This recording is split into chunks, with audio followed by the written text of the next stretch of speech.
بسم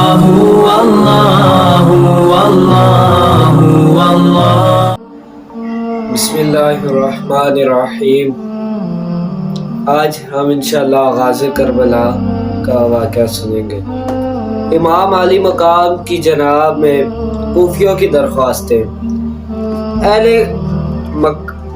کوفہ امیر معاویہ رضی اللہ عنہ کے زمانے ہی سے حضرت امام حسین رضی اللہ تعالی عنہ کی خدمت میں درخواستیں بھیج رہے تھے، تشریف آوری کی التجائیں کر رہے تھے، لیکن امام حسین رضی اللہ عنہ نے صاف انکار کر دیا تھا۔ امیر معاویہ کی وفات اور یزید کی تخت نشینی کے بعد اہل عراق کی جماعتوں نے متفق ہو کر امام حسین رضی اللہ تعالی عنہ کی خدمت میں درخواستیں بھیجی، جذبہ عقیدت اور اخلاص کا اظہار کیا، اسی طرح کے التجا ناموں اور درخواستوں کا سلسلہ بند کیا، اور تمام جماعتوں اور فرقوں کی طرف سے امام علی مقام رضی اللہ تعالیٰ عنہ کو 150 کے قریب عرضیاں آپ کی خدمت میں پہنچی، یہاں تک کہ آپ کہاں تک انکار کرتے، آپ کے اخلاق جواب خوش کی اجازت کہاں تک آپ کے اخلاق جواب خوش کی اجازت دیتے۔ ناچار آپ نے اپنے چچا زاد بھائی حضرت مسلم بن عقیل رضی اللہ عنہ سے تجویز فرمائی اور حضرت مسلم رضی اللہ عنہ کو کوفہ کی طرف روانہ کیا۔ امام علی مقام نے حضرت مسلم رضی اللہ عنہ کو کوفہ روانہ کیا اور ان کو تحریر فرمایا کہ تمہاری استدعا پر ہم حضرت مسلم کو تمہاری طرف بھیجتے ہیں، ان کی نصرت و حمایت تم پر لازم ہے۔ حضرت مسلم کے 2 فرزند محمد اور ابراہیم اس سفر میں آپ کے ہمراہ ہوئے۔ کوفہ پہنچ کر آپ رضی اللہ عنہ نے مختار بن ابی عبید کے مکان پر قیام فرمایا۔ آپ کی تشریف آوری کی خبر سن کر چوک در چوک مخلوق آپ کی زیارت کو آئی اور 12,000 سے زیادہ تعداد میں آپ کے دست مبارک پر حضرت امام حسین رضی اللہ عنہ کی بیعت دی۔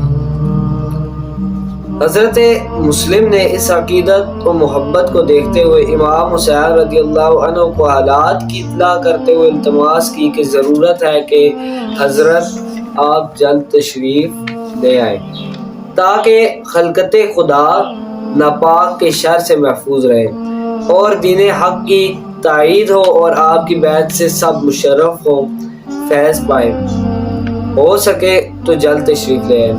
حضرت نعمان بن بشیر صحابی جو حکومت شام کی جانب سے کوفہ کے گورنر تھے، انہوں نے اہل کوفہ کو مطلع کیا کہ یہ بیعت یزید کی مرضی کے خلاف ہے اور وہ اس پر بھڑکے گا۔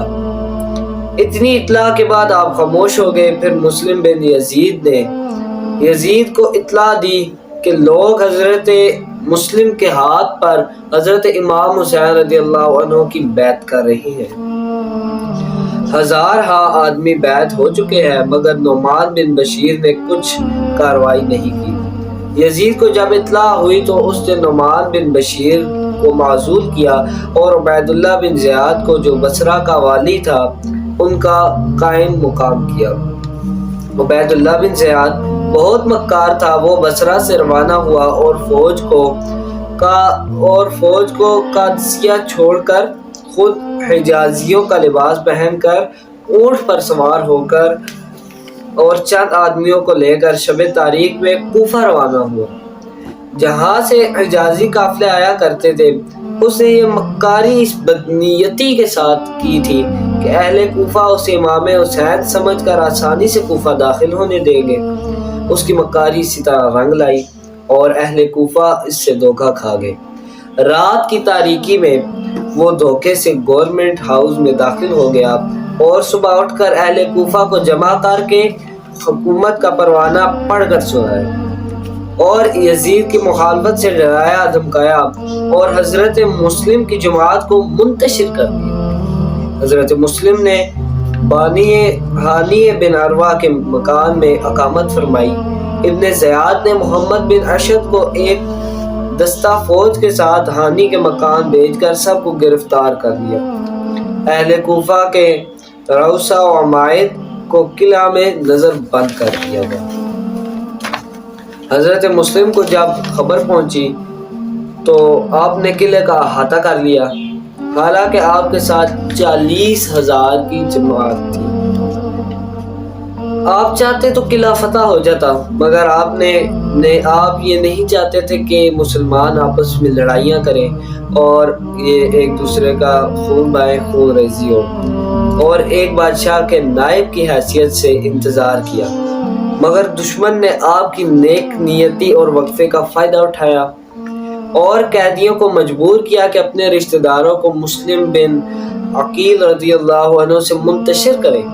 قیدیوں نے ڈر کر رشتہ داروں کو حضرت مسلم سے منتشر ہونے کا کہا اور یزید سے خوف کھانے لگے۔ خوف کھانے کو کہا، یہ طریقہ ان کا کامیاب رہا اور حضرت مسلم کا لشکر منتشر ہونے لگا، یہاں تک کہ تابا وقت شام حضرت مسلم نے مسجد میں نماز مغرب شروع کی تو آپ کے ساتھ 500 آدمی تھے، اور جب آپ نے نماز ختم کی تو ایک بھی نہ تھا۔ کوفہ والوں نے حضرت مسلم کو چھوڑنے کے ساتھ غیرت و حمیت سے قطع تعلق کیا اور نامردی کا ایسا مظاہرہ کیا کہ قیامت تک ذلیل ہو۔ حضرت مسلم تنہا رہ گئے اور ان کا ٹھکانہ نہ بچا۔ آپ کو امام علی مقام کو یاد کیا اور اپنے مکتوب پر ندامت کی کہ میں نے جیسے کوفہ والوں کی عقیدت کا ذکر کیا، حضرت علی مقام اپنے اہل و عیال کے ساتھ کوفہ روانہ ہو چکے ہوں گے، اور اس پر مصائب علیحدہ اور پریشان کن صورتحال دامن قہر وہ علیحدہ تھی۔ اس حالت میں حضرت مسلم رضی اللہ عنہ کو پیاس معلوم ہوئی تو ایک گھر سامنے دیکھا جہاں توعا نامی عورت موجود تھی۔ اس سے آپ نے پانی مانگا تو اس نے اپنی سعادت سمجھتے ہوئے آپ کو پانی پلایا اور گھر میں جگہ دی۔ اس عورت کا بیٹا محمد ابن اشد کا گرگا تھا اور اس نے فوراً ہی اس خبر کو ان تک پہنچایا، ان کو ابن زیاد تک پہنچایا۔ عبید اللہ ابن زیاد نے عمر الدین حریث اور محمد بن اشد کو بھیجا۔ ان دونوں نے ایک جماعت ساتھ لے کر توعا، جس کے گھر میں حضرت مسلم بن عقیل رضی اللہ تعالیٰ عنہ تشریف فرما تھے، یعنی قیام کیا ہوا تھا، تو اس گھر میں وہ پہنچے اور انہوں نے احاطہ کیا اور چاہا کہ حضرت مسلم کو گرفتار کر لیں۔ حضرت مسلم نے اپنی تلوار اٹھائی اور بنا چاری ان ظالموں پر حملہ کیا، ان سے مقابلہ کیا۔ حضرت مسلم نے شیر کی طرح وار کیا۔ آپ کے شیرانہ حملوں سے دل آوروں نے دل چھوڑ دیے اور بہت سے آدمی زخمی ہوئے، کچھ مر بھی گئے۔ اب انہوں نے تجویز کی کہ کوئی چال سے حضرت مسلم بن عقیل رضی اللہ عنہ کو چال میں پھنسایا جائے، کسی فریب سے انہیں حضرت مسلم پر قابو پایا جائے۔ انہوں نے حضرت مسلم کو کہا کہ آپ ہمارے ساتھ چل کر ابن زیاد سے کیوں نہ ملے، ابن زیاد سے ملے، ہمارے اور آپ کے بیچ میں کوئی جنگ نہیں آئی، کوئی جنگ نہیں۔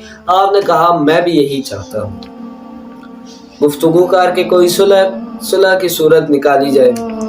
چنانچہ آپ ابن زیاد کے ہمراہ گئے۔ اس بدبخت نے پہلے ہی دروازے پر دونوں طرف تبغ زن چھپا کر رکھے تھے۔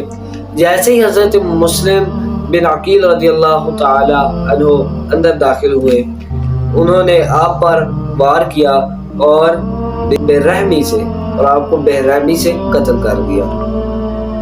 دونوں صاحبزادے جو آپ کے ساتھ کوفہ کے لیے روانہ ہوئے تھے، وہ آپ رضی اللہ عنہ کے ساتھ تھے۔ باپ کو شہید ہوتا دیکھ کر چھوٹے سے بچوں کے دل غم سے پھٹ پڑے اور لرزنے اور کانپنے لگے، لیکن ان کے ظلم کی انتہا یہاں تک محدود نہ رہی۔ ان ظالموں نے ان نونہال شہزادوں کو بھی معاذ اللہ تبغے ستم سے شہید کیا اور ہانی کو قتل کر کے سولی چڑھا دیا۔ اب سب شہیدوں کے سروں کو نیزے پر چڑھا کر کوفہ کی گلیوں میں وہ پھیرا گیا اور اپنی سنگ دلی کا عملی طور پر اعلان کیا گیا۔ یہ واقعہ 3 ذو الحجۃ الحرام 60 ہجری کا ہے۔ اسی روز مکہ سے حضرت امام حسین رضی اللہ عنہ کوفہ کی طرف روانہ ہوئے۔